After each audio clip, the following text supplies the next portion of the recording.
Brought to you by Biz Analyst by Khata Book. ना computer ना file, अब tally data on mobile बिज analyst के साथ।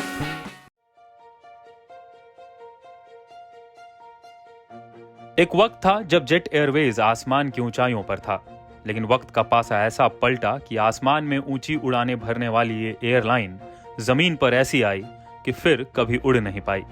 लेकिन अब एक बार फिर जेट एयरवेज आसमान की बुलंदियों को छूने के लिए तैयार है। खबर है कि इस साल सितंबर या अक्टूबर के महीने में जेट एयरवेज एक बार फिर बादलों को चीरती हुई नजर आएगी। खबरों के मुताबिक एयर ऑपरेटर सर्टिफिकेट के रिन्यूअल के बाद कंपनी अपने ऑपरेशंस को शुरू करने की योजना पर काम कर रही है। जेट एयरवेज के सीईओ संजीव कपूर ने उम्मीद जताई है कि ये रिन्यूअल सर्टिफिकेट मई के महीने तक मिल सकता है। इसके बाद ही उड़ान परीक्षण की शुरुआत की जाएगी। संजीव कपूर ने इस पूरे प्रोसेस को लेकर एक इंटरव्यू में बताया कि ये एक जटिल प्रक्रिया है और अब कंपनी इसके अंतिम चरण में है।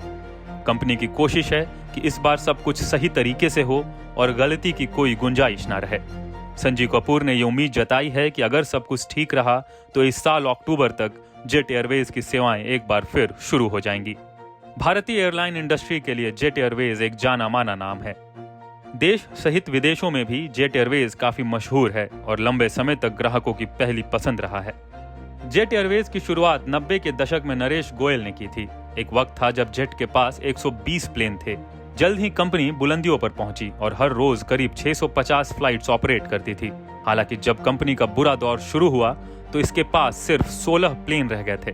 कंपनी लगातार घाटे में जाती रही और मार्च 2019 तक कंपनी का घाटा 5,535.75 करोड़ रुपए का हो गया था। भारी कर्ज के कारण 17 अप्रैल 2019 को कंपनी बंद हो गई थी। लेकिन जब तक जेट एयरवेज का बोलबाला रहा तब तक कंपनियों ने कई उपलब्धियां हासिल की। एक नजर डालते हैं जेट एयरवेज के इतिहास पर। 5 मई 1993 को जेट एयरवेज की लॉन्चिंग हुई थी। तब कंपनी के पास सिर्फ 2 विमान थे, जिसमें बोइंग 737 और बोइंग 300 शामिल थे। साल 2006 में जेट एयरवेज ने एयर सहारा को $50 करोड़ में खरीदा। इसी साल कंपनी ने इंटरनेशनल फ्लाइट की शुरुआत भी की।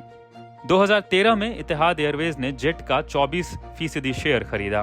2018 में पहली बार जनवरी मार्च के क्वार्टर में कंपनी को घाटा हुआ। 2019 में नरेश गोयल ने कंपनी के चेयरमैन पद और बोर्ड से इस्तीफा दिया। 17 अप्रैल 2019 को जेट एयरवेज ने अमृतसर से मुंबई के लिए आखिरी उड़ान भरी थी। आखिरकार 17 अप्रैल 2019 को सबसे लंबे समय तक एक्टिव रही ये मशहूर प्राइवेट एयरलाइन बंद हो गई। गौरतलब है कि फिलहाल इंडिगो एयरलाइन एविएशन मार्केट की सबसे बड़ी कंपनी है। इंडिगो के फ्लीट में लगभग 278 प्लेन हैं। अक्टूबर 2021 तक इसका मार्केट शेयर लगभग 50% था। वहीं दूसरी तरफ अकासा एयरवेज भी जून से परिचालन शुरू कर सकती है। ऐसे में इतना तो तय है कि जेट एयरवेज की वापसी इतनी आसान नहीं होगी और आने वाले दिनों में जेट एयरवेज को अन्य कंपनियों से कड़ी टक्कर मिलेगी।